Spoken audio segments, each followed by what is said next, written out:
आज हम लोग चैप्टर 7 में नया टॉपिक सी प्रोग्रामिंग लैंग्वेज पढ़ेंगे और ये प्रोग्रामिंग लैंग्वेज काफ़ी इंटरेस्टिंग है और काफ़ी पॉपुलर है। और मैं बताऊं कि सी लैंग्वेज पॉपुलर होने का कारण क्या है। सी लैंग्वेज के पॉपुलर होने का कारण है कि है तो ये हाई लेवल लैंग्वेज, लेकिन ये लो लेवल लैंग्वेज की तरह भी काम करती है। और आज भी सी लेवल लैंग्वेज विभिन्न कोर्सेज में, चाहे ग्रेजुएशन का कोर्स हो, चाहे पीजी का कोर्स हो, चाहे इवन पीएचडी का भी कोर्स है, उसमें सी लैंग्वेज को पढ़ाया जा रहा है। कारण क्या है? इसकी वैरायटी कारण। ठीक, तो समझते हैं कि सी प्रोग्रामिंग लैंग्वेज है क्या।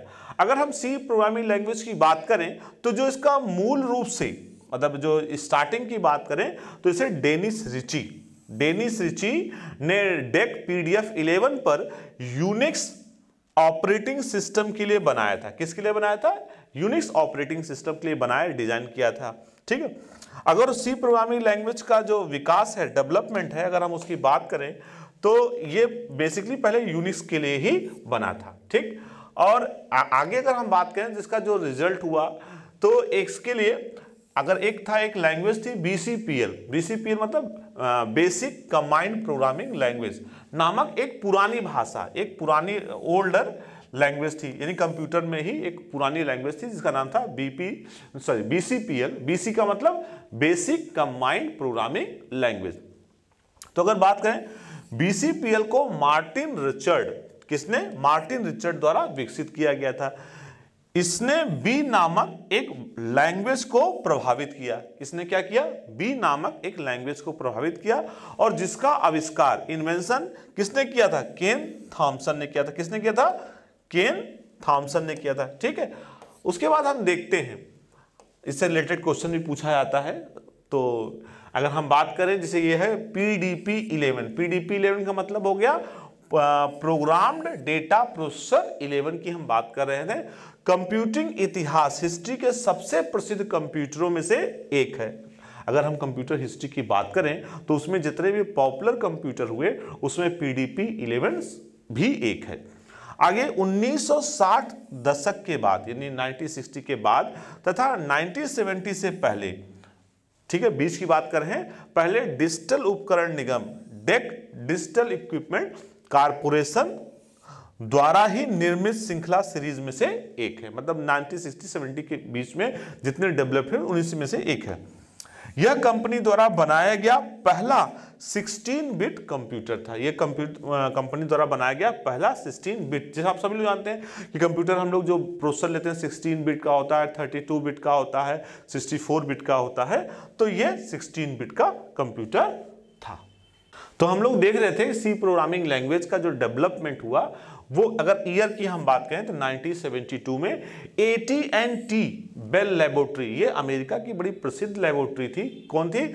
अगर अमेरिका की बात करें, अमेरिका की एक टेलीफोन, ठीक है, टेलीफोन एंड टेलीग्राफ, इसीलिए बोलते हैं AT&T की बेल लेबोरेटरी में इसका विकास किया गया था। ठीक है, तो अगर बात करें सी सबसे अधिक उपयोग की जाने वाली प्रोग्रामिंग लैंग्वेज, जैसे मैंने शुरुआत में ही आपको बताया था कि सी बहुत ही पॉपुलर लैंग्वेज है। और मैं आपको इसके बारे में थोड़ा सा और बता दूं कि सी को पॉपुलर होने का कारण क्या था। सी में आपका हाई लेवल लैंग्वेज और लो लेवल लैंग्वेज दोनों की क्वालिटी थी। जैसा हम सभी लोग जानते हैं हाई लेवल लैंग्वेज क्या होता है? High level language are easy to learn, तो बिल्कुल सही, सी के साथ भी था, easy to learn. High level language की जरूरत होती है, कोई ना कोई या तो कंपाइलर होगा या इंटरप्रेटर होगा।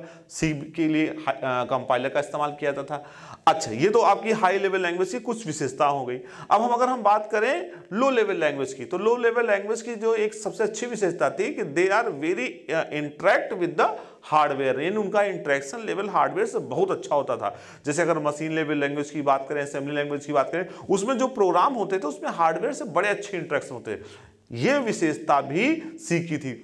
इसीलिए मैं आपको एक बात बताना चाहता हूं कि सी लैंग्वेज को कई लोग मिडिल लेवल लैंग्वेज भी कहते हैं। कई एग्जाम में क्वेश्चन भी पूछे आते हैं सी से संबंधित। उसे पूछते थे कि why we called C as a middle level language, कि हम सी को मिडिल लेवल लैंग्वेज क्यों कहते हैं। तो उसका आंसर यही है कि सी को हम पहली बात तो समझ जाइए कि लैंग्वेज दो ही प्रकार की होती है, या तो हाई होगी या तो लो होगी। मिडिल नाम की कोई भी लैंग्वेज नहीं होती है।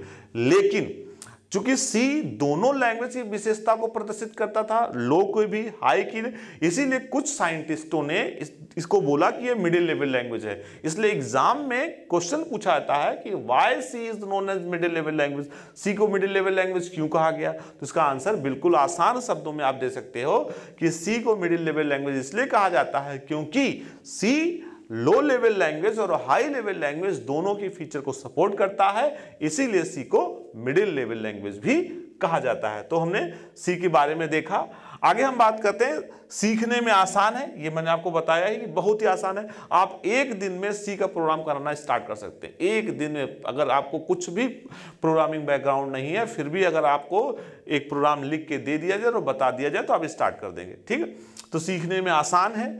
और अगर बात करें स्ट्रक्चर्ड लैंग्वेज, एक स्ट्रक्चर है, पहले हेडर फाइल देंगे, फिर मेन फाइल ओपन करेंगे, फिर ब्रेस ओपन करेंगे, फिर जो भी स्टेटमेंट इस्तेमाल करना वो इस्तेमाल करेंगे, तो ये स्ट्रक्चर में है।